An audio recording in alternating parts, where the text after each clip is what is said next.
साहब और इस्लामाबाद से साथ देते हैं इजहार उल हक साहब और खावर घुमन साहब।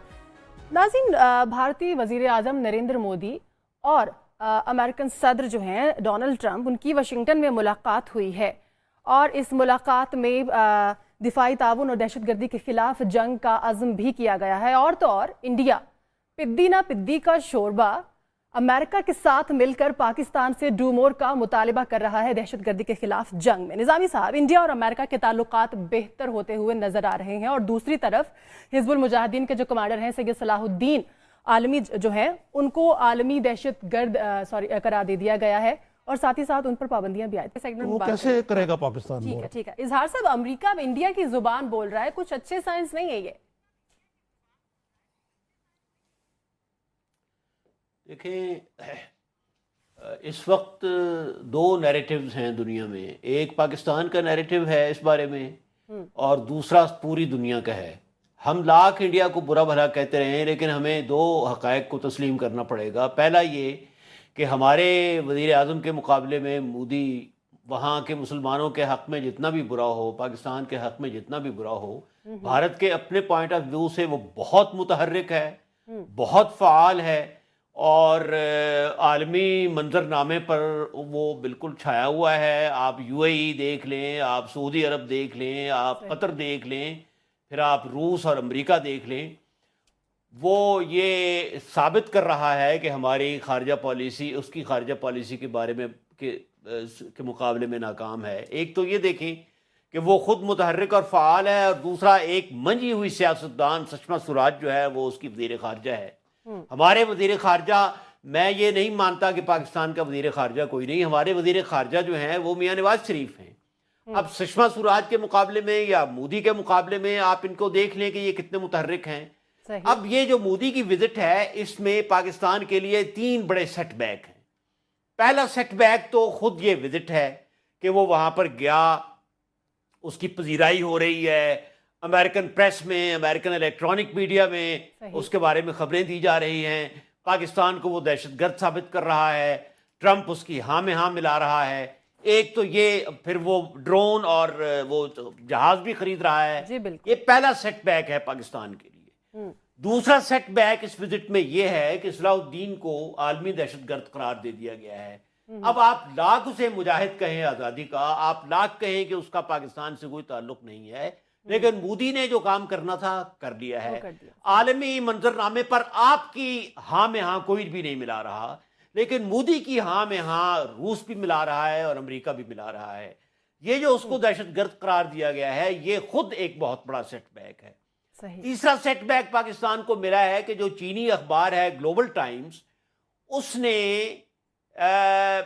बिलवास्ता तौर पर कहा तो उसने भारत को है, लेकिन वो जो पंजाबी में कहते हैं ना कि आखना धी नू ते सुनाना नो नू, तो उसने भारत को ये कहा है कि आप पाकिस्तान से तिजारती और इक्तिसादी ताल्लुकात कायम करें, बढ़ाएं। उसने भारत को ये नहीं कहा कि कश्मीर का मसला पहले हल करें।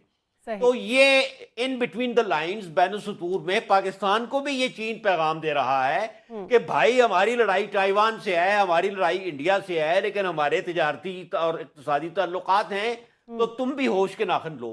तो मजमूई तौर पर मैं ये अर्ज करूंगा कि ये तीन सेटबैक हैं और ये हमारी खारजा पॉलिसी की नाकामी है। हमारे वजीर खारजा जो हैं, जो वजीर आजम भी हैं, वो बिल्कुल मुतहर्रिक नहीं है, उनकी अपनी प्रायोरिटीज हैं। वो कभी लंदन होते हैं, कभी वो मरी होते हैं, कभी कहाँ होते हैं, कभी कहाँ होते हैं। तो हम सिर्फ, अब बयान हमारे यहाँ कौन दे रहे हैं? वजीर दाखिला। अब आप देखिए जिस मुल्क में फॉरेन अफेयर्स को वजीर दाखिला डील कर रहे हैं, उस मुल्क की क्या खारजा पॉलिसी हो। ठीक है गुमन साहब, जैसा कि निजामी साहब ने कहा कि मुज़ाकरात होने चाहिए कश्मीर के ऊपर, लेकिन इंडिया तैयार नहीं है इन मुज़ाकरात को करने के लिए। पाकिस्तान को अपना क्या रोल अदा करना चाहिए? क्या पाकिस्तान को रोल इसमें अदा कर भी सकता है या नहीं? इस तरफ बाद में आते हैं, पहले बात करते हैं कि क्या अमेरिका टेररिस्ट जो उसको सलाहुद्दीन को ग्लोबल टेररिस्ट डिक्लेयर कह सकता है या करार दे सकता है या नहीं दे सकता? देखिए, सिक्योरिटी काउंसिल के एक नीचे अदारा है, उसको काउंटर टेररिज्म एग्जीक्यूटिव डायरेक्टरेट बोलते हैं, जिसका बेसिकली काम ही है कि पूरी दुनिया के अंदर जो इस तरह की शख्सियत, फर्ज करें किसी को आपने ग्लोबल टेररिस्ट डिक्लेयर करार दिलवाना है, तो जो एग्रीड पार्टी है या फर्ज करें इंडिया है, वो जो उस CTDE के पास जाता है, वहाँ पे एक एप्लीकेशन दायर करता है कि ये शख्स पाकिस्तान में बैठा हुआ है और हमारे खिलाफ, ये हमारे मुल्क के खिलाफ इस तरह की कार्रवाई कर रहा है, लिहाजा इसको ग्लोबल टेररिस्ट आप डिक्लेयर करार दे दें। वहाँ पे इशू डिस्कस होता है, उसके बाद वोटिंग होती है, सिक्योरिटी काउंसिल में इशू जाता है और उसके बाद हमारे पास जो फर्ज करें चाइना की वीटो पावर है या हमारा कोई साथ देता है, अगर फर्ज करें कोई नहीं भी साथ देता तो वहाँ से फिर इवेंचुअली एक डिसीजन मेकिंग होती है। तो अगर आपने किसी शख्स को आप इंटरनेशनल या ग्लोबल टेररिस्ट करार दिलाना है तो वो एक ग्लोबल इदारा जो है ना वहाँ से हो सकता है, वहाँ जो अमेरिका नहीं दे सकता। हाँ, अमेरिका का स्टेट डिपार्टमेंट ये जरूर डिक्लेयर कर सकता है, लेकिन ये उसी तरह है कि जिस तरह हम कल कलां को अमेरिकन प्रेसिडेंट को डिक्लेयर कर दें कि वो एक इंटरनेशनल टेररिस्ट है, कि जिन्होंने इराक में उन्होंने इतनी बड़ी ज्यादा तादाद में अमेरिका की वजह से अमवात हुई है, और उसके अलावा मिडिल ईस्ट में जो भी क्राइसिस हो रहा है, सही एक कंट्री टू कंट्री आप कह तो सकते हैं, लेकिन उसका इंपैक्ट जो है हमारा अमेरिका के साथ ताल्लुकात बायलैटरल लेवल पे हो सकता है, लेकिन इंटरनेशनल लेवल पे उसका इंपैक्ट नहीं हो सकता। हाँ, यकीनी तौर पर जब अमेरिका कहेगा, अमेरिका एक यूनिलैटरल एक कह सकते हैं कि एक यूनि पावर है, यूनि सुपर पावर है, तो उसकी जो इन्फ्लुएंस है पूरी दुनिया के अंदर उसको इस्तेमाल किया जा सकता है, और जो हमारी इमदाद हम लेते हैं अमेरिका से उस पे असरात होंगे। और दूसरी जो बात करें इजहार साहब, जो बयानिए की बात है, बेसिकली जो एक नैरेटिव होगा वो जो कलभूषण के मामले पे हम तो दुनिया को नहीं बावर करवा सके, हमारे पास शवाहद भी हैं, उसका एक बालिया बयान भी है कलभूषण का, लेकिन हमारे प्राइम मिनिस्टर साहब या हमारे फॉरेन मिनिस्टर साहब उस इशू को लेके आज तक मैंने कोई भी ऐसा इंटरनेशनल फोरम नहीं देखा जहां पे उस इशू को लेके वो हाईलाइट करते हैं, और इंडिया का जो एक प्रूवन रिकॉर्ड है टेररिस्ट जो एक्टिविटीज का हमारे मुल्क के अंदर उसको हाईलाइट करते हैं। लेकिन ये साहब चले गए हैं, अब मोदी साहब गए हैं वहां पे, उन्होंने अमेरिका को दरखास्त की, अमेरिका ने दरखास्त मान ली और हमारे ऊपर ये एक मुद्दा डाल दिया है, एक क्वेश्चन मार्क जरूर क्रिएट कर दिया है। हर वक्त हमने हाथ फैलाए होते हैं, अमेरिका से कुछ ना कुछ हमने लेना होता है। ठीक है, मैं इसको थोड़ी दूसरी तरफ लेके जाऊंगा। देखिए इशू ये है कि हमारी कंटिन्यू करेंगे, ब्रेक ले लेते हैं, ब्रेक ले लेते हैं, ब्रेक के बाद बात। ठीक है नाज़िर, ब्रेक ले लेते हैं, ब्रेक के बाद बात करेंगे इंडिया। जी साहब, ब्रेक ले लेते हैं, ब्रेक के बाद वापस आते हैं। इंडिया वो मुल्क जिसमें खातीन की कदर जो है वो गाय से भी कम है। जरा अपना सोशल मीडिया तो चेक करें। चले हैं पाकिस्तान से डू मोर का मुतालबा करने, ब्रेक के बाद वापस आते हैं, इस पर बात करते हैं।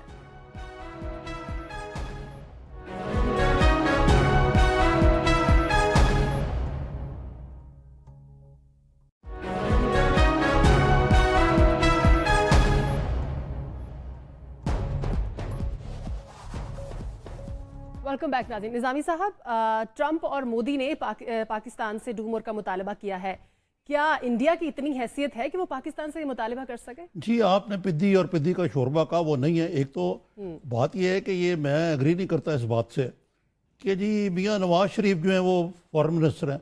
इंडिया एक बहुत बड़ा मुल्क है जिसकी GDP ग्रोथ जो है 7.5% जा रही है, और वो अमेरिका का अब सबसे बड़ा डिफेंस पार्टनर बन गया है, रशिया से भी ज़्यादा। अभी इस दौरे के दौरान गोल्ड मास्टर C-17 जो स्ट्रेटेजिक एयरलिफ्टर एक मिला है, उस तरह के 2011 में 10 पहले मिल चुके हैं। ये $366 मिलियन का है, वो $4 बिलियन का हो चुका हुआ है। अब ये गार्डियन ड्रोन जो 20 हैं, ये यानी ये भी $2 बिलियन का सौदा है। फिर कहा गया कि जी F-16 वहाँ बनाए जाएंगे। अगरचे मुझे लगता है कि ये ऐसी ही बात है, क्योंकि अगर ट्रंप अगर F-16 बनाएगा, एक तरफ कहता है मैं जॉब्स अमेरिका में वापस ले जाऊंगा, लेकिन कहने का मतलब ये है कि ये एक बड़ा स्ट्रेटेजिक अलायंस है, और ये मालाबार के नाम से एक्सरसाइजेस भी करेंगे इकट्ठे इनका, और ये उन्होंने इंडिया को स्टेटस दे दिया है वो जो इसराइल को हासिल है कि इनके ऊपर कोई उस तरह की पाबंदी नहीं है ट्रांसफर ऑफ टेक्नोलॉजी वगैरह पे। मकसद कहने का ये है कि ये जो नेक्सस है, इसका असल मकसद है पाकिस्तान के अलावा चाइना को और साउथ चाइना सी को में वसी पैमाने पर कंटेन करना। अब हम चाइना को अंडर एस्टिमेट करते हैं कि जी $62 बिलियन की हमारी उनके साथ चल रही है, और ये कह देना ग्लोबल टाइम ने ये कह दिया। मैं हज़ार साहब के माजरत के साथ इख्तलाफ कर रहा था, ग्लोबल टाइम ने तो ये भी कहा कि इंडिया बाज रहो तुम खिलाफ वर्जी कर रहे हो हमारी शरात की, जो उन्होंने कहा था कि 40 साल से नहीं हुई, उसको भी मद्देनजर रखें।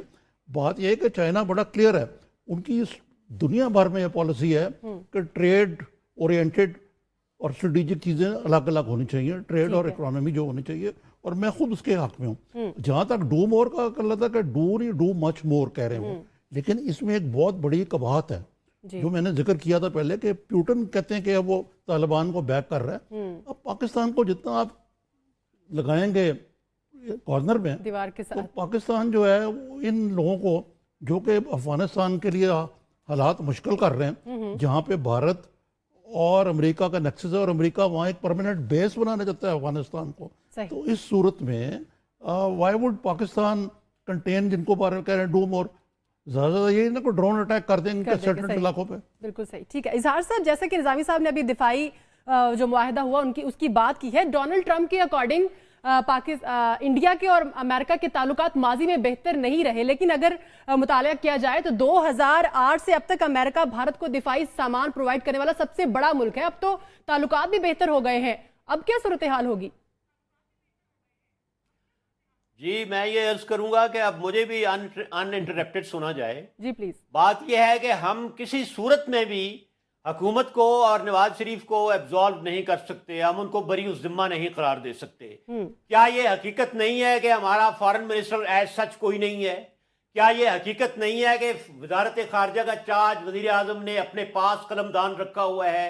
क्या ये सच नहीं है कि मोदी के मुकाबले में नवाज शरीफ बिल्कुल फाल नहीं है? तो ये कहना कि इंडिया बहुत बड़ा मुल्क है वो तो ठीक है, लेकिन इससे पहले अयूब खान के जमाने में, जिया के जमाने में इंडिया का वही रकबा था जो आज है, पाकिस्तान का वही रकबा था जो आज है। बात यह है कि हमारी खारजा पॉलिसी जो है it has gone down the drains. हमारी खारजा पॉलिसी सिफर है। हम अगर वो नेक्सस बन रहा है, अगर मुतहर्रिक वो जा रहा है अमेरिका, तो हम उसका क्यों नहीं मुकाबला कर सकते? कहाँ है हमारी वजारत खारजा? कहाँ है हमारे वजीर आजम? कहाँ है हमारे वजीर खारजा? तो चीन ने अगर ये कहा है तो हम क्यों ना उसको, चीन ने ये क्यों नहीं कहा भारत को कि तुम पहले कश्मीर का वो करो? आप चीन की एक बात आपको पसंद है, आपको दूसरी बात नहीं पसंद। बात यह है कि चीन का भारत के साथ, उसने पाकिस्तान के लिए भारत के साथ ताल्लुकात में कोई कुर्बानी नहीं दी। सही। ये जिस तरह हमारे घुम्मन साहब अक्सर कहा करते हैं और सही कहा करते हैं कि ये इंटरेस्ट का दुनिया है, ये मफादात की दुनिया है। आज अगर चीन का मफादात भारत के साथ वाबस्ता है तो वो भारत के साथ अपने ताल्लुकात तिजारती दिन दुगने रात चुगने बढ़ा रहा है, ताइवान के साथ बढ़ा रहा है। अरब मुल्क जो है वो इसराइल के साथ ताल्लुकात बढ़ा रहे हैं, उनके खुफिया भी ताल्लुकात हैं, जाहिर भी ताल्लुकात हैं। तो ठीक है कि ये चाइना के खिलाफ वो एक बहुत बड़ा मंसूबा बना रहे हैं, लेकिन भाई हमें अपनी, जिस तरह ये खुद फरमाते हैं, अपनी मिंजी तरह डांग फेरनी चाहिए। कुछ हम भी तो करें ना, कुछ दुनिया को हम भी बताएं। हम ईरान और अरब मुल्कों को नहीं कायल कर सकते तो हम अमेरिका को कैसे कायल करेंगे? ठीक है, निजाम साहब आपका कमेंट भी लूंगी, लेकिन घुमर साहब की तरफ पहले जाना चाहूंगी। जी घुमर साहब, आप क्या कहना चाहेंगे? नहीं, मैं तो वो बिल्कुल इजहार साहब ने जो बात की कि देखिए बैनुल-अक़वामी जो तल्लुकात के अंदर एक ही चीज़ परमानेंट होती है, वो होता है आपके कौमी मफाद। और जिस मुल्क के साथ आपके सर्व कर रहे होंगे अच्छी तरह, तो वो आप उनके साथ चलेंगे। अभी अमेरिका को वहाँ से इंडिया के अंदर एक बहुत बड़ी मार्केट मिल रही है, वहाँ पे अरबों डॉलर के वो वहाँ पे सारी बात ही चल रहे हैं, वहाँ पे कॉन्टेक्ट्स कर रहे हैं, तो वो क्यों नहीं इंडिया के साथ चलेंगे और इंडिया की बात भी मानेंगे। अब मसला ये है कि हमारा काउंटर नरेटिव क्या है। हम जो हर रोज़ बात करते हैं, हम हर प्रोग्राम के अंदर इस चीज़ को हाईलाइट करते हैं कि ये चीज़ अब मानने वाली है कि हमारी खारजा पॉलिसी फेल हो चुकी है। हमारी जो मौजूदा हुकूमत है वो उसमें हम बिल्कुल अच्छे तरीके से उसको नहीं कर सके। अपनी खारजा पॉलिसी को जिस लेवल पर लेके जाना चाहिए था उस टाइम उस पर नहीं लेके जा सके। अब उसका सिंपल सा पहलू है, ये चीज़ भी हमें मानने की ज़रूरत है और मेरे ख्याल में इसमें मानने में कोई हर्ज नहीं है कि पिछले साल 3 अप्रैल से जब से पनामा केस आया है, उसके बाद हमारी मौजूदा हुकूमत की सारी की सारा तवानाइयाँ, इनकी जो एक यकसुई जिसको चाहिए होती है इस मुल्क को आगे लेके जाने के लिए, वो बटी पड़ी है। वो आप उस वक्त तवज्जो नहीं दे सके। आपकी सारी की सारे मिनिस्टर्स, आपकी सारी की सारा जो एक काउंटर नैरेटिव आपने आगे लेके जाना है, आपका मीडिया, आपकी PID, आपकी जो वजारत इत्तलात है, उसका वाहिद आजकल काम क्या है? आप देखें वो 3-3, 4-4 प्रेस कॉन्फ्रेंस आपको वो नजर करते आएंगे। उसका वाहिद मकसद होगा कि आपने अपोजिशन को किस तरह रगेदना है। और एक ये बात है, गो के एक बड़ा एक ख्वाब जैसी लगती है कि पूरी दुनिया के अंदर जो जमहूरी ममालिक हैं, जहाँ पे जमहूरियत की जो ट्रेडिशंस, हमारे रवायात हैं, वहाँ पे अगर किसी भी सियासतदान के ऊपर और खसूसन अगर वो हुकूमत में बैठा है उस पर कोई इल्ज़ाम लग जाए तो वो साइड पे हट जाते हैं। वो जब तक उनके ऊपर इल्जाम को वो उसको क्लीन नहीं करते उस टाइम तक वो साइड पे होके उसको फेस करके फिर आ जाते हैं। हमारे वजीर आजम की जो इखलाकी पावर है वो इसमें कोई शक नहीं, उस पर बहुत बड़ा क्वेश्चन मार्क है। और जब तक ये पनामा केस नहीं चल रहा और जब तक ये चल रहा है तब तक ये रहेगा। और मेरे ख्याल में उसी वजह यह है कि अपना वो एक सिंगल माइंडेडली फोकस्ड होके हमारी जो खारजा पॉलिसी के अमूर हैं उस पर वो तवज्जो नहीं दे सके। ये बिल्कुल जो इजहार साहब की बात 16 आने खरी है। हमें एक फुल फ्लैज कुल्ली तौर पर हमें एक फॉरेन मिनिस्टर चाहिए, वो अपनी पार्टी से जिसको मर्जी लगा दें, लेकिन खुद वो इस पे टाइम नहीं दे पा रहे। उन्होंने इतनी ज्यादा प्रोजेक्ट्स की इनॉग्रेशन भी करनी होती है, उनकी भी इनॉग्रेशन वो टाइम नहीं है उनके पास बेसिकली। जी मैं ये घुमन साहब एक कॉन्ट्राडिक्टरी बात कर रहे हैं। वो कह रहे हैं या पनामा केस चला लें या मुल्क चला लें, ये कोई अजीब सी बात है। बाकी रहा इजहार साहब फरमा रहे हैं ये बिल्कुल खारजा पॉलिसी है, मुझे बात करने दें। खारजा पॉलिसी जो है, खारजा पॉलिसी हमें सबको पता है कहाँ बनती है और बनती रही है, उसामा बिन लादेन से लेके आज तक जो वाकयात हुए हैं। तो तीसरा सिर्फ मैं ये कहना चाहूँगा कि जितनी मुल्क की अंदरूनी स्ट्रेंथ होती है, बिल्कुल गुमन साहब ने ठीक कहा, उतनी ही खारजा पॉलिसी इफेक्टिव होती है। मैं जब कह रहा हूँ कि इंडिया की GDP ग्रोथ और सारा कुछ जो है सॉफ्ट इमेज वगैरह वगैरह जमहूरियत ये वो तो और उनकी बहुत बड़ी मार्केट जो है, तो हमें इसको अपने आप को देखना चाहिए कि वी आर टेररिज्म इन्फेस्टेड। हमारी खारजा पॉलिसी कहीं और बनती है, हमारी बाकी पॉलिसी कहीं और बनती है, हमारे हुक्मरानों की प्रायोरिटीज जो हैं बड़ी वो भी मिसप्लेस्ड है सारी।